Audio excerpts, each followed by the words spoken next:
Frances Fanny Abington, 1737, March 4, 1815, was a British actress, known not only for her acting, but her sense of fashion. Biography. She was born Frances Barton or Frances Fanny Barton, the daughter of a private soldier, and began her career as a flower girl and a street singer. She was also rumored that she would recite Shakespeare in taverns at the age of 12 and for a short period of time was a prostitute to help her family in the hard times. Later she became a servant to a French milliner. She learned about costume and acquired a knowledge of French which afterward stood her in good stead. Her early nickname, Nosegay Fan, came from her time as a flower girl. Her first appearance on the stage was at Haymarket in 1755 as Miranda in Mrs. St. Lever's play, Busybody. In 1755, on the recommendation of Samuel Foote, she became a member of the Drury Lane Company, where she was overshadowed by Hannah Pritchard and Kitty Clive.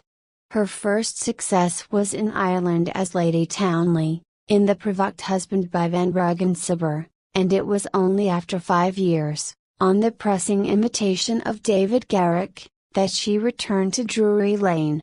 In 1759, after an unhappy marriage to her music teacher James Abington, a royal trumpeter, she is mentioned in the bills as Mrs. Abington and so she just kept his last name.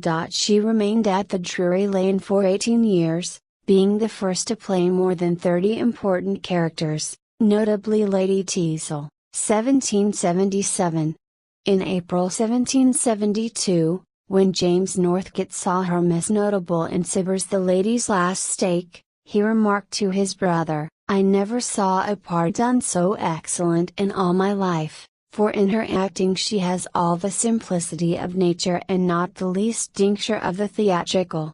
Her Shakespearean heroines, Beatrice, Portia, Desdemona and Ophelia, were no less successful than her comic characters, Miss Hoyden, Biddy Tipkin, Lucy Lockett and Miss Prue. Mrs. Abington's Kitty in High Life Below Stairs put her in the foremost rank of comic actresses, making the mob cap she wore in the role the reigning fashion.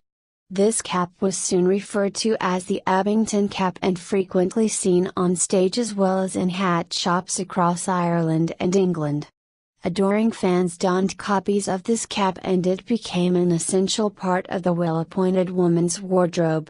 The actress soon became known for her avant-garde fashion and she even came up with a way of making the female figure appear taller.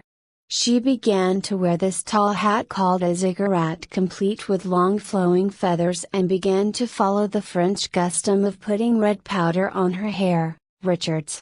It was as the last character in Congreve's Love for Love that Sir Joshua Reynolds painted the best known of his half-dozen or more portraits of her. Illustration, left. In 1782 she left Drury Lane for Covent Garden. After an absence from the stage from 1790 until 1797, she reappeared, quitting it finally in 1799. Her ambition, personal wit and cleverness won her a distinguished position in society, in spite of her humble origin.